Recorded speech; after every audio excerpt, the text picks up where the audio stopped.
Bien, bonjour tout le monde. Encore bienvenue à l'atelier de philosophie avec M. André Maltais, qui a gentiment accepté de venir nous rencontrer aujourd'hui. Donc, le but de l'atelier, c'est de pouvoir avoir une présentation d'abord.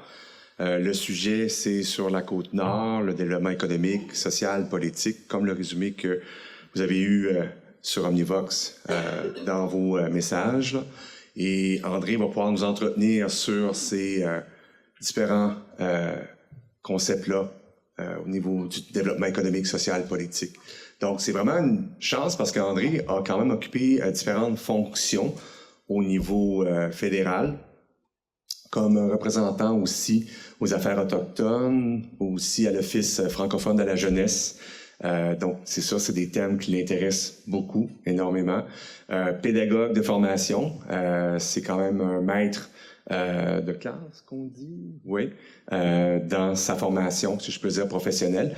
Et je lui laisserai peut-être raconter le pourquoi du changement vers la politique. Mais c'est sûr que c'est quelqu'un qui a forgé, le mot est vrai, la Côte-Nord de différentes manières dans son développement et dont il sera en mesure de nous parler, de nous entretenir. D'accord? Et chose que je tiens aussi à mentionner, c'est qu'André aussi est membre de l'Ordre du Canada. Je ne sais pas si c'est quelque chose que vous connaissez, mais ça, c'est attribué à quelques personnes. J'ai oublié le chiffre combien, mais c'est pas un nombre énorme de gens qui sont nominés à ce statut-là. Et ça, c'est des gens qui ont travaillé pour leur patrie, pour leur communauté, pour leur pays, dans la construction, dans le développement, tant économique, politique, social, pour l'avancement là, de nos communautés, des concitoyens et concitoyennes. Donc, c'est quelqu'un qui a, oui, vraiment là, eu une influence sur la Côte-Nord, si je peux le dire, qu'on est heureux d'accueillir ici aujourd'hui. Donc, merci André. Je te laisse la parole et merci d'être là.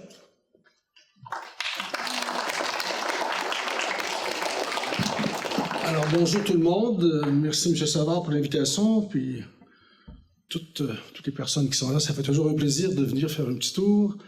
Moi, je dis Autrive encore, parce que dans mon temps, c'était Autrive. Alors, pour ceux qui veulent savoir, moi, j'ai été ici en 61.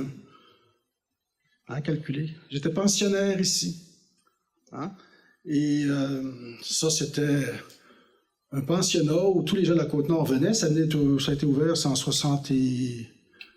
69 à peu près, en 59, ça s'appelait le séminaire Saint-Pizis d'Autrive. Alors, c'est dans l'autre millénaire, comme tu as raison.